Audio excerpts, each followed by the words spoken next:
Yesterday I made a video on how I modified the packout to fit in my truck. A lot of people were confused. Step 1, move this part of the handle up so you do not drill through it down here. Step 2, pre-drill a 1/4-inch hole right on this side. Step 3, remove these original black screws. You do not need them anymore.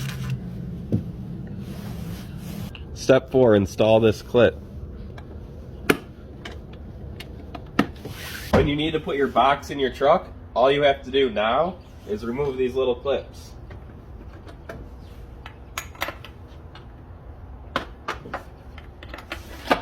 The handle pops right out.